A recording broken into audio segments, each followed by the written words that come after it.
అందరికీ నమస్కారం. నా పేరు చుక్కల దుర్గా ప్రసాద్ శాస్త్రి, బాపట్ల జిల్లా బాపట్ల.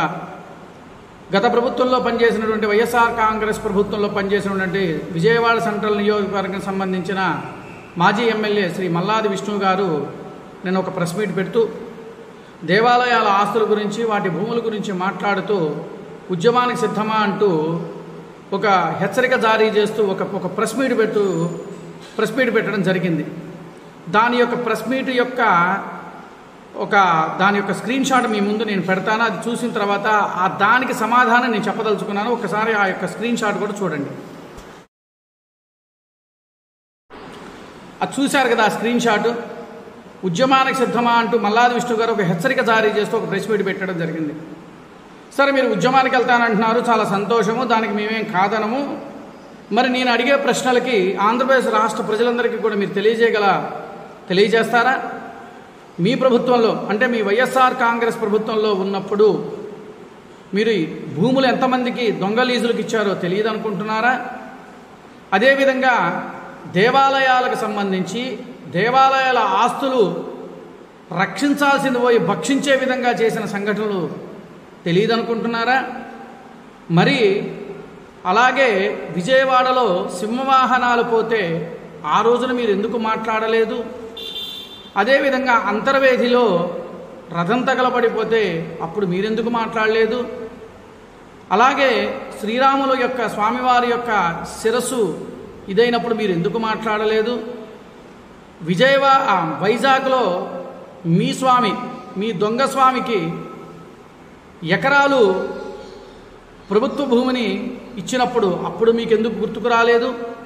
అదేవిధంగా తిరుమలలో అనేకమైన సంఘటనలు జరిగినప్పుడు మీకెందుకు గుర్తుకు రాలేదు?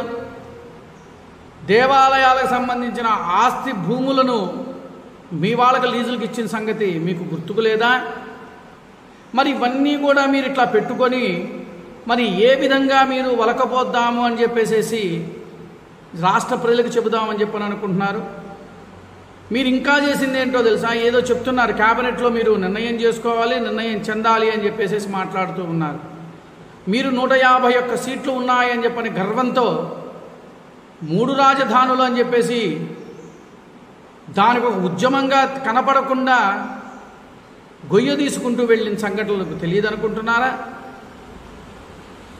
ఇవన్నీ కూడా మీరు చేసి, మీ ప్రభుత్వంలో చేసి, ఈ రోజున చంద్రబాబు నాయుడు గారి ప్రభుత్వం మీద, ఎన్డీఏ ప్రభుత్వం మీద బురద జల్లడానికి మీరు వస్తున్నారంటే చాలా హాస్యాస్పదంగా ఉంది మల్లాది విష్ణు గారు.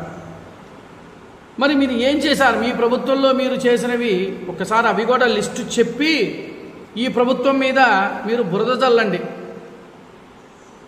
అవేమీ చల్లకుండా, అవేమీ చెప్పకుండా ఈ ప్రభుత్వం మీద బురద జల్లుతున్నారు అని అంటే మరి రాష్ట్ర ప్రజలు ఎవరు నమ్మదలుచుకున్నారు? ఎవరు నమ్మరు. ఇంకా తక్కువ స్థాయిలో ఉన్న వ్యక్తులు, అంటే గత ప్రభుత్వంలో, అంటే తెలుగుదేశం పార్టీలో పదవులు అనుభవించిన వ్యక్తులు ఈ రోజున విమర్శ చేస్తూ ఉన్నారు. వాళ్ళకి ఆ స్థాయి కూడా లేదు. ఎందుకంటే అసలు భిక్ష పెట్టిన ఏ ప్రభుత్వమో ఆయనకి తెలియాలి. ఆయన కూడా వచ్చి మాట్లాడుతూ ఉంటాడు. మరి దేవాదాయ సలహాదారుడుగా ఉండి దేవాలయాల మీద జరుగుతున్న అరాచకాలను మరి ఆయన ఎందుకు బయట పెట్టి మాట్లాడలేకపోయాడు? అలాంటి వ్యక్తులు కూడా వచ్చి ప్రెస్ మీట్లు పెట్టేసేసి ఏదో చంద్రబాబు నాయుడు గారి గురించి, ఎన్డీఏ ప్రభుత్వం గురించి మాట్లాడుతున్నారంటే సిగ్గుచేటుగా ఉంది. ముందు గురిగింజంట తన ముడ్డి కింద నలుపు చూసుకోదంట. దాని కింద అంటే తప్పుగా అనుకోవద్దండి, గురిగింజ దానికి ఉన్న నలుపు చూసుకోదంట. అట్లానే మనం చెప్పే సామెత అట్లానే ఉంది. ముందు మీ ప్రభుత్వంలో, మీ వైఎస్ఆర్ కాంగ్రెస్ ప్రభుత్వంలో చేసిన అరాచకత్వాలన్నీ కూడా బయటపెట్టిన తర్వాతనే మీరు పాప ఎన్డీఏ ప్రభుత్వం మీద కానీ చంద్రబాబు నాయుడు గారి మీద బురద చల్లడానికి రండి. రాష్ట్ర ప్రజలారా, నేను చెప్పింది అవునా కాదా ఒకసారి మీరు ఆలోచించండి. నమస్కారం. ఖచ్చితంగా కామెంట్స్ మాత్రం ఖచ్చితంగా తెలియజేయండి. నమస్కారం.